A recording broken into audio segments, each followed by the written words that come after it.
Hi, and thanks for tuning in. I'm Kyle Russell of Crystal Concentrics and Power Stone Crystals, and this video segment is about the top 10 stones that every collector, even if you're a novice or even especially if you're a novice, should have to sort of build your collection on and get a basic understanding about all the crystals that there are to work with.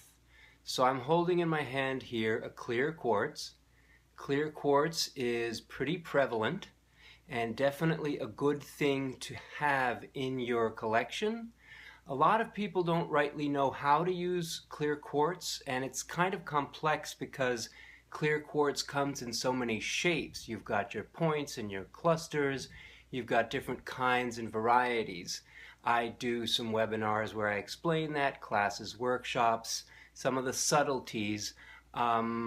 Are things you can get into over time, but you should definitely have one. The basic symbolism of the clear quartz is clarity and focus. The next crystal I'm going to show you is Smoky Quartz. Right here is a great big Smoky Quartz, phenomenal quality, great color, and I'm going to even bring it a little closer to you to have a look there. Smoky Quartz helps us understand that quartzes come in all varieties and that each one has completely different utility and meaning and significance. The smoky quartz in particular is symbolic of forgiveness and detoxification. So people talk a lot about EMF protection. Smoky quartz is the very best at that. Smoky quartz also partakes of the heart chakra, and in my human energy zone system, which I've developed, there are actually 6 primary stones in the heart chakra area, and smoky quartz is definitely one of them. So you want to have a smoky quartz in hand. It's much less common than clear quartz, so it will be a little bit harder to find, but I think it's definitely worth looking because smoky quartz is a basic necessity.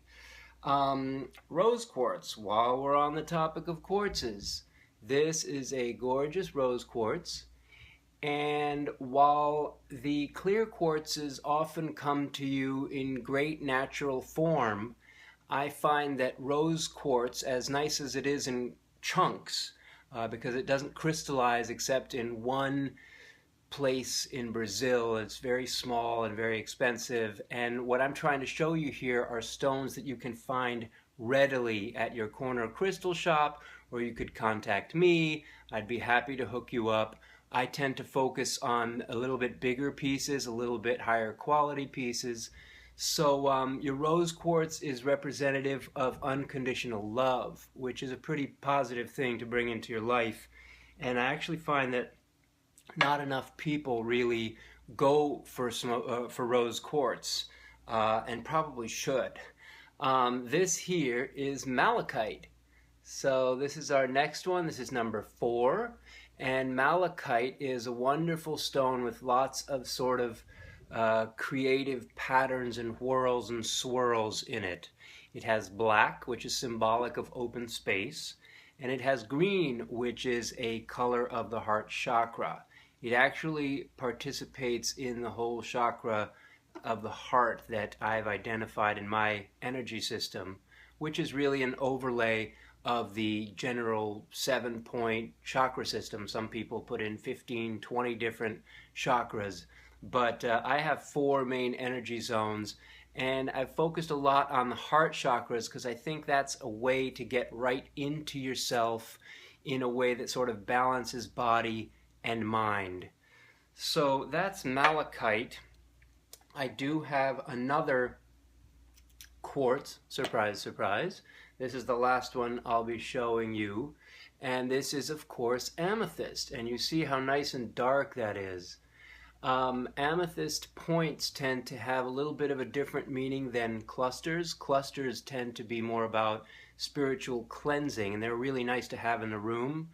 But if you're going to be focusing on spiritual mission, there's really nothing like an amethyst point of this quality to help you really do that. So I'm making it obvious that all the different quartzes are different. I do a program called Wonders of Quartz, where we do the entire chakra system using different quartzes. So quartz is a very versatile stone, but there are certain other types of stones that have a tremendous amount of utility also, and I would tend to go for them first. Wow, look at that. There's a Labradorite, okay? Now, I had talked about spiritual mission with the Amethyst. Labradorite takes us into the subconscious. It takes us to the dream time, the other side, okay? The imagination. And that's very useful and more appropriate for, it's more close to the amethyst in terms of working with spiritual aspects, your mission, your vision, also the images and imagery that comes up from your life, past lives, the general sort of flotsam and jetsam in our psychic space. Labradorite helps you tune into that. So we've done 6 stones. Number 7 I'm going to show you is hematite. Okay, hematite is a very high iron stone and crystal also. It can crystallize in very interesting shapes. And hematite is great because it is what I call a connector. It's like electronics. Wiring is always made of metal. And so hematite has a double function of sort of connecting and creating flow, but because it's heavy, also grounding you. So hematite is definitely an easy to find stone that you should put in your collection of 10. Now, the opposite of that type of weightiness is something you would find in an amber. Now, the light is not showing us that this does have a little translucency. It is a black amber from Brazil. I think Brazil has some, and also Indonesia is producing a lot. It's much, much cheaper than the expensive Baltic amber. Of course, it's not as fantastic visually, but energetically it's pretty much the same. So in this video I'm trying to show you stones that are pretty accessible. You might have to ask around to find some of this, but it's definitely worth it. It's a light density stone. So light density stones, they sort of lift up, they draw out. Jet is another great example of that, but jet is much less common. So I wouldn't recommend that. Try to find a nice cheap amber. Kapaa, which is young amber, is also a very pretty color.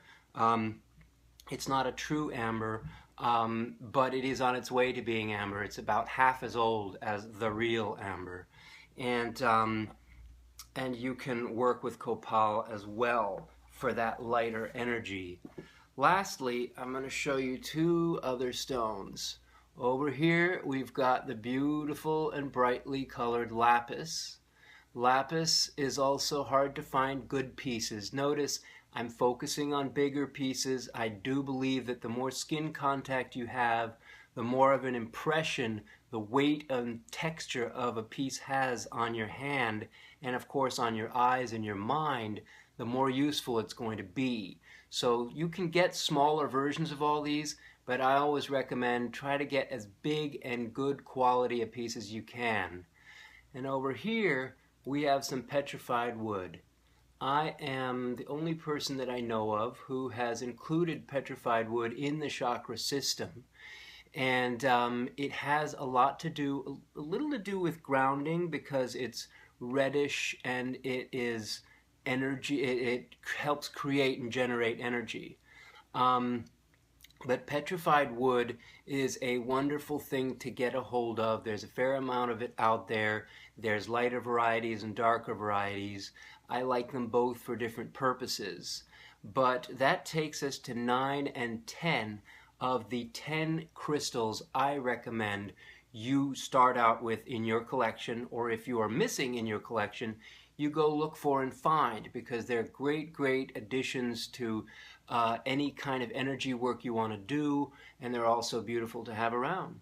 So thanks for tuning in. Again, I'm Kyle Russell.